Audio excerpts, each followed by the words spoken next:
For pretty much all of human history, concrete has been defined by just a few words: strong, rigid, and yeah, brittle. But what if we could design it to bend instead of just breaking? Well, we're going to dive into a pretty revolutionary material that does exactly that. It's something that could solve one of the biggest, most expensive challenges in all of civil engineering: the slow, inevitable decay of all our infrastructure. And make no mistake, the stakes here could not be higher. I mean, this quote from the National Academy of Engineering really says it all. The impact is massive. We're not just talking about patching a few potholes. This is one of the grand challenges of our time, with trillions, literally trillions of dollars, and the sustainability of our society hanging in the balance. So where does this whole problem even begin? Well, it starts with the very materials we use to build our world. The combination of steel and concrete, which we rely on for almost everything, actually creates this fundamental paradox that, believe it or not, leads directly to decay.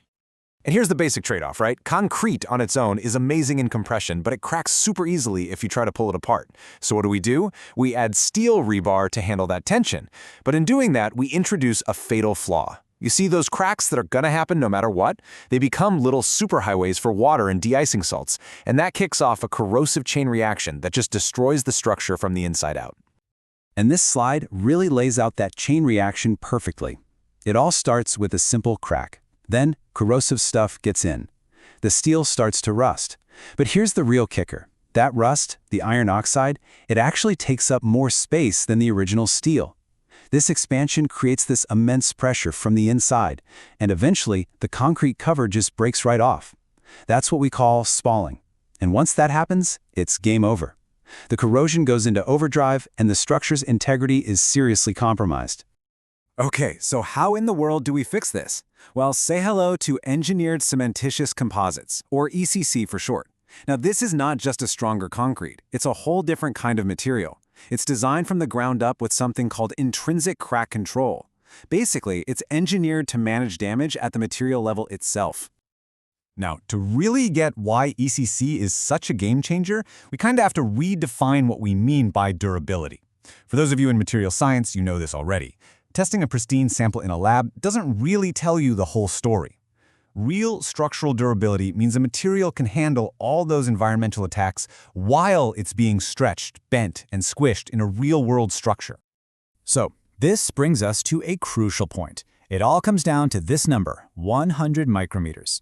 A ton of research shows that if you can keep the width of cracks below this threshold, degradation from things like water and chlorides just drops off a cliff. It is, for all intents and purposes, the magic number for durability. And this chart shows you exactly what I'm talking about. See that elbow? For all these different types of degradation, the damage is tiny, almost negligible when the cracks are small. But once you cross that 100 micrometer line, boom, the degradation skyrockets. Normal concrete lives its life way over on the right side of that curve, in the danger zone. ECC is specifically engineered to exist entirely in that safe, low degradation zone on the left. So how does it stay in that safe zone? The secret is this incredible property called strain hardening.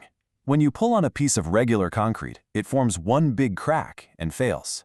But when you pull on ECC, it acts more like a piece of metal. It yields. And instead of one big failure, it forms this huge network of thousands of tiny little microcracks. And these cracks are designed to stay stable at around 60 micrometers, well below that critical 100 micrometer limit. So let's look at what this means in the real world. How does this intrinsic crack control defeat the #1 enemy of reinforced concrete, steel corrosion? Well, it turns out ECC delivers a pretty nasty 1-2 punch of protection. And the data here is just wow. It's so clear. In a normal reinforced concrete sample, you see this massive spike in corrosion right where that one big crack is. But in reinforced ECC, the corrosion rate is dramatically lower, and it's spread out across that whole area of microcracks. It completely changes the entire dynamic of how corrosion happens.